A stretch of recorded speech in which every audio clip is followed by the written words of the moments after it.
All stories shared on the Revenge Flame channel are submitted by our subscribers or created by us, inspired by real-life events we have experienced or witnessed. We upload new stories every day for your entertainment. We hope you enjoy them. Thank you. Roman Whitaker had always believed his marriage to Bella was bulletproof.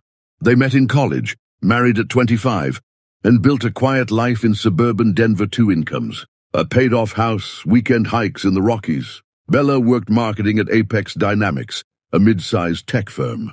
Last year, she landed a promotion to senior strategist, reporting directly to Carton Hayes, the charismatic VP of operations. Carton was 42, divorced, always dressed sharp, and known for late-night strategy sessions. Bella started coming home later, phone face down on the counter, laughing at texts she wouldn't show. Roman chalked it up to stress. Then one Tuesday, his phone rang at 3:17 p.m. Caller ID, Apex Dynamics Human Resources. Mr. Whitaker, this is Lisa from HR.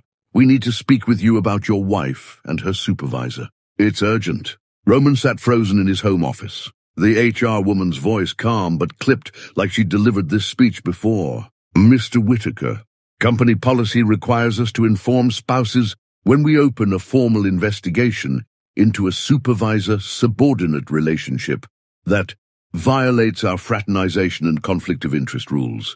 We have documented evidence, emails, calendar entries, hotel receipts from the Chicago conference last month, security footage from the parking garage after hours. Bella and Carton have been involved for at least 5 months. Roman heard his own breathing loud in his ears. Is this an affair? He managed. Pause. We're not using that word in the letter we'll send. But yes, the behavior meets our definition of an inappropriate workplace relationship. They offered him a PDF summary for your records. Roman hung up, opened his laptop, and stared at the attachment titled simply, Notification Policy Violation Bella Whitaker. Roman printed the HR document in silence, every page a fresh wound. Timestamps of after-hours access to Carton's office. A shared Airbnb booking in Aspen labeled Team Retreat. Photos from the company's internal Slack channel where Bella's hand rested too long on Carton's arm at the holiday party. He laid them out on the kitchen island like evidence in a trial. Bella walked in at 7:42 p.m., coat still on, cheeks flushed from the cold or guilt. Hey, babe, she said, voice too bright.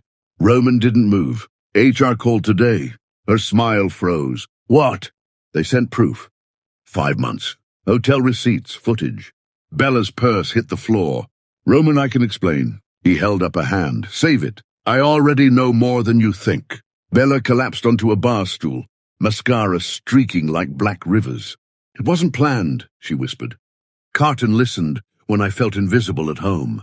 Late nights turned into long talks then. Feelings. We never slept together, not once. It was emotional, Roman, I swear. Roman studied her face, searching for the woman he married. The hotel receipts said otherwise. But he let her keep talking, let her believe the tears were working. Inside, something cold clicked into place. I need space, he said finally, voice flat. Stay with your sister tonight. I'll call when I'm ready to talk. She nodded, grabbed her bag and left.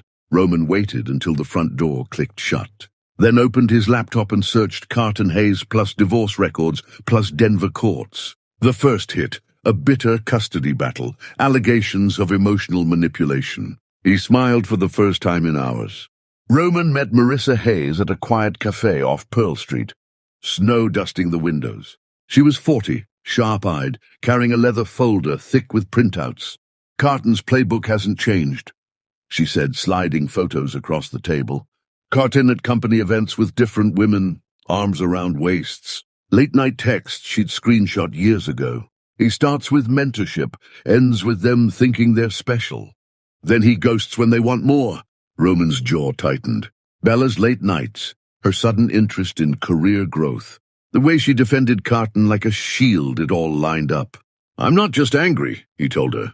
I'm done being collateral. Marissa nodded. I've kept records. If you want to take this to Apex's board, I'll back you. Roman took the folder.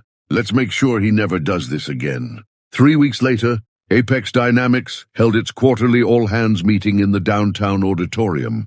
Roman sat in the back row, baseball cap low, wearing a visitor badge Marissa had quietly arranged. Carton stood at the podium, all easy charisma, announcing record Q4 numbers and teasing a new leadership training program he'd personally champion. Then the lights dimmed for the CEO's video message. Instead of the expected slide deck, security footage filled the screen. Carton and Bella in the parking garage, kissing hard against his Audi, her hands in his hair, his sliding under her coat. Gasps rippled through the room. The clip looped once more before cutting to black. The CEO's voice came on cold and final. Effective immediately, Carton Hayes is terminated. An independent investigation is underway. Thank you for your attention. Roman stood, walked out past stunned faces, and never looked back. Roman stood, walked out past stunned faces, and never looked back. Bella's frantic text started that night. How could you? But he'd already changed his number. The twist she never saw. Roman hadn't sent the footage to the board. Marissa had. She'd been waiting 10 years for her moment, and Roman simply handed her the match.